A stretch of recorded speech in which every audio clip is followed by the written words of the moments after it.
تعالى وبركاته. بسم الله والحمد لله والصلاة والسلام على أشرف المرسلين وعلى آله وصحبه أجمعين أما بعد. بسم الله الرحمن الرحيم. ألم تر كيف فعل ربك بأصحاب الفيل ألم يجعل كيدهم في تضليل وأرسل عليهم طيرا أبابيل ترميهم بحجارة من سجيل فجعلهم كعصف مأكول. صدق الله العظيم.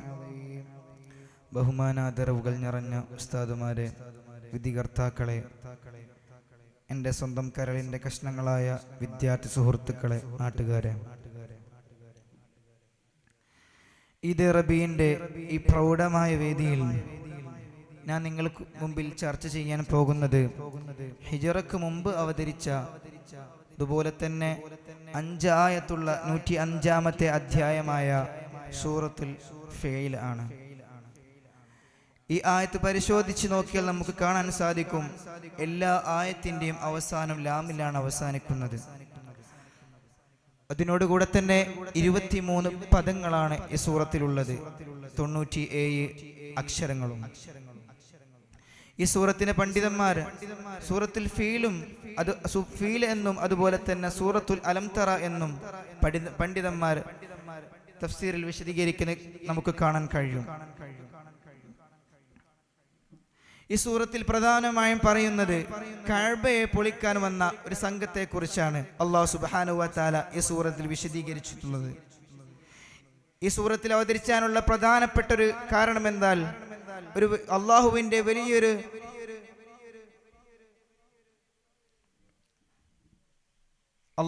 വലിയൊരു ശിക്ഷ ഇറങ്ങിയ ഒരു സംഭവത്തെ അള്ളാഹു വിശദീകരിക്കുകയാണ് ഈ സൂറത്തിലൂടെ.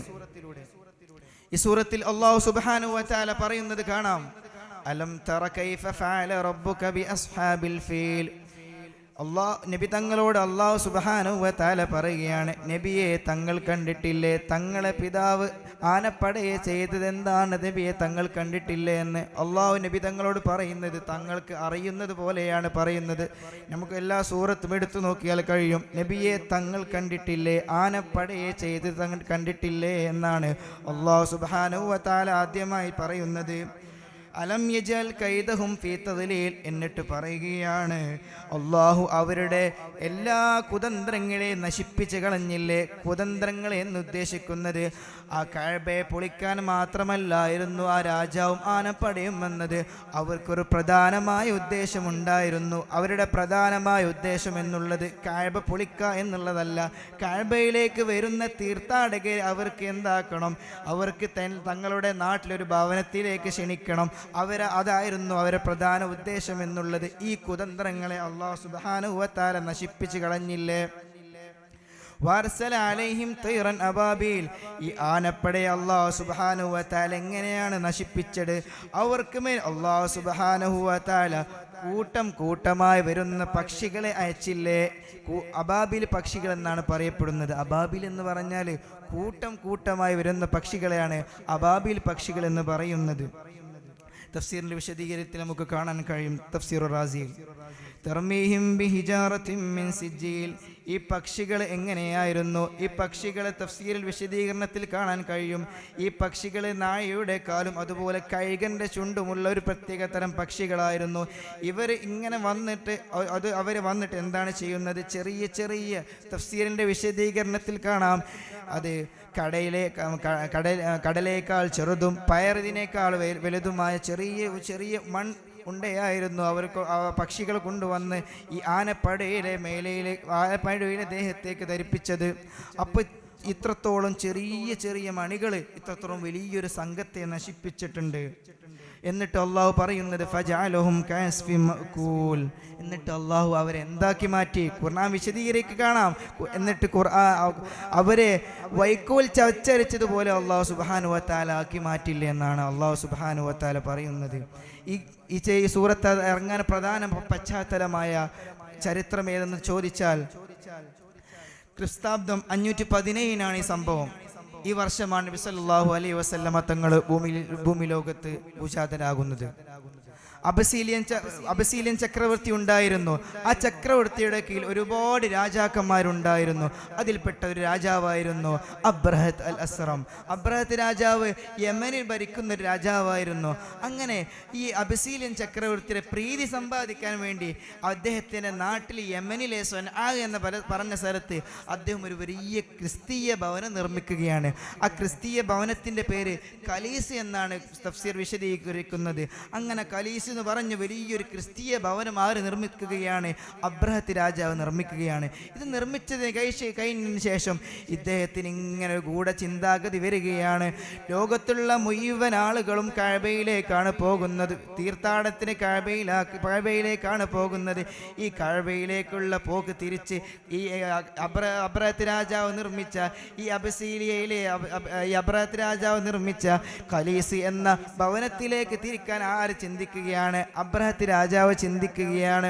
അതിനിടയിൽ അവിടെ കിനീനിയ ഗോത്രത്തിൽപ്പെട്ട ഒരു ആൾ വന്ന് അവിടെ കാഷ്ടിക്കുകയും ചെയ്തു. ഇതിനുശേഷം അബ്രഹത്ത് രാജാവിന് കഅബ പൊളിക്കണം എന്നുള്ളൊരു ഗൂഢചിന്താഗതി മനസ്സിലേക്ക് വരികയാണ്. അങ്ങനെയാണ് കഅബ പൊളിക്കാൻ വേണ്ടി വലിയൊരു പട്ടാളങ്ങളെ ആരുണ്ടാക്കുന്നത്? അബ്രഹത്ത് രാജാവ് ഉണ്ടാക്കുന്നത്. ആനപ്പട്ടാളം എന്നാണ് ഖുർആൻ വിശദീകരിക്കുന്നത്. എന്തുകൊണ്ടാണ് ആനപ്പട്ടാളം എന്ന് വിളിക്കുന്നത്? അവരുടെ സംഘത്തിലാകെ 2-3 ആനകളെ ഉള്ളൂ. എന്നിട്ടാണ് ഈ ആനപ്പട വലിയൊരു സംഘമാണ് ഈ ആനപ്പട എന്ന് പറഞ്ഞത്. അങ്ങനെ ഈ അബ്രഹത്ത് രാജാവ് വലിയൊരു സംഘത്തെ നിർമ്മിക്കുകയാണ് കഅബ പൊളിക്കാൻ വേണ്ടി. അങ്ങനെ അവർ എല്ലാവരും ഒരുമിച്ച് കൂട്ടി കഅബയെ ലക്ഷ്യമാക്കി പോവുകയാണ്. അങ്ങനെ യാത്രയ്ക്കിടയിൽ ഒരുപാട് സംഘം അവരുടെ ഇടയിലേക്ക് വരുന്നുണ്ട്. കഅബ പൊളിക്കാൻ പോവുകയാണല്ലോ എന്ന് കരുതി യുദ്ധം ചെയ്യുന്നുണ്ട്. പക്ഷെ അവരൊക്കെ പരാജയപ്പെടുകയാണ്. കാരണം അത്രത്തോളം വലിയൊരു സംഘമാണ് ഈ അബ്രഹത്ത് രാജാവിൻ്റെ സംഘം എന്നുള്ളത്. അങ്ങനെ ഒരുപാട് ഗോത്രത്തിൽപ്പെട്ട ആളുകൾ വന്നിട്ട് ഇവരോട് യുദ്ധം ചെയ്തിട്ടും ഇവരൊക്കെ പരാജയപ്പെട്ടു പോവുകയാണ്. എന്നിട്ട് അവസാനം മക്കയിലെത്താനായ സമയത്ത് വൈരൊരു കൂട്ടം ഒട്ടകങ്ങളെ കാണുകയാണ്. അങ്ങനെ ആ ഒട്ടകങ്ങളൊക്കെ കൊള്ളയടിക്കാൻ അബ്രഹത്ത് രാജാവ് കൽപ്പിച്ചു. അങ്ങനെ കൽപ്പിച്ചതിന് ശേഷം മക്കയിലേക്ക് ഒരു ദൂത അയക്കുകയാണ്. അബ്ദുൽ മുത്തലിബായിരുന്നു അപ്പോൾ കഅബയുടെ മേലധികാരി. അങ്ങനെ അബ്ദുൽ മുത്തലിബിൻ്റെ അടുത്തേക്ക് ദൂത അയക്കുകയാണ്. അങ്ങനെ അബ്ദുൽ മുത്തലിബ് ആ ദൂത അയച്ച ആളും കൂടെ അബ്രഹത്ത് രാജാവിനെ കാണാൻ വരികയാണ്. അങ്ങനെ വന്ന് ഒരുപാട് സംസാരത്തിന് ശേഷം കഅബയെ പറ്റിയോ അല്ലെ മക്കയെ പറ്റിയോ ഒന്നും ആരും സംസാരിക്കുന്നില്ല. അബ്ദുൽ മുത്തലിബ് സംസാരിക്കുന്നില്ല. അബ്ദുൽ മുത്തലിബ് സംസാരിച്ചത് എൻ്റെ ഒരു 200 ഒട്ടകങ്ങളുണ്ട്, ആ 200 ഒട്ടകങ്ങൾ എനിക്ക് വേണമെന്നാണ്. അപ്പോൾ അബ്രഹത്ത് രാജാവ് ചോദിച്ചു, കഅബയെ പറ്റി നിങ്ങൾക്കൊന്നും ചോദിക്കാനില്ലേ? അപ്പോൾ അദ്ദേഹം പറഞ്ഞതെന്നാണെന്നറിയോ? ഒട്ടകം എൻ്റെതാണ്, അപ്പോൾ ഒട്ടകത്തിൻ്റെ നോക്കൽ ചുമതല എനിക്കാന്നുള്ളത് എന്നാണ് പറഞ്ഞത്. അപ്പോൾ കഅബ നോക്കേണ്ടി അല്ലാഹു തആലയാണ്, കഅബ അല്ലാഹ് നോക്കിക്കോളും. ഇതും കൂടി പറഞ്ഞപ്പോൾ ആർക്ക്? അബ്രഹത്ത് രാജാവിന് ആകെ ദേഷ്യം പിടിച്ചു. കഅബ പൊളിക്കാൻ പോയ സമയത്ത് അല്പസമയം അങ്ങോട്ട് കഴിഞ്ഞപ്പോൾ ആന കാലുകുത്തു, ഒരടി മുന്നോട്ട് പോകുന്നില്ല. അങ്ങനെ ആ സമയത്താണ് കടലിൻ്റെ ഭാഗത്ത് നിന്നൊരു കൂട്ടങ്ങളായ പക്ഷികൾ വന്ന് ഇവരെല്ലാവരും നശിപ്പിച്ചു കളഞ്ഞു. ഇത്രത്തോളം വലിയൊരു പടയെ ചെറിയൊരു പക്ഷികളെ കൊണ്ട്, ചെറിയൊരു മണികളെ കൊണ്ട് ഇത്രത്തോളം വരുന്നൊരു പടയെ അല്ലാഹു സുബ്ഹാനഹു വ തആല നശിപ്പിച്ചിട്ടുണ്ടെങ്കിൽ എത്രത്തോളമാണ് പ്രിയപ്പെട്ട മുഅ്മിനീങ്ങൾ അല്ലാഹു തആലയുടെ ദൃഷ്ടാന്തം എന്നുള്ളത്. അതുപോലെ ഈ സൂറത്തിൽ ഒരു മൊത്തമായി നമുക്ക് മനസ്സിലാക്കാവുന്ന വേറൊരു പാഠം കൂടിയുണ്ട്. എന്താണെന്ന് ചോദിച്ചാൽ, ഇവിടെ എന്തുകൊണ്ട് അല്ലാഹു സുബ്ഹാനഹു വ തആല ഇത് വന്നത് അബ്രഹത്താന്ന് പറയുന്നില്ല, ആനപ്പടയാണ് എന്നാണ് വിശദീകരിക്കുന്നത്. അതുകൊണ്ട് നമ്മൾ ആൾക്കാരെ ഒന്നും പേര് പറഞ്ഞ് ആരെയും ആക്ഷേപിക്കരുത്, ആരെയും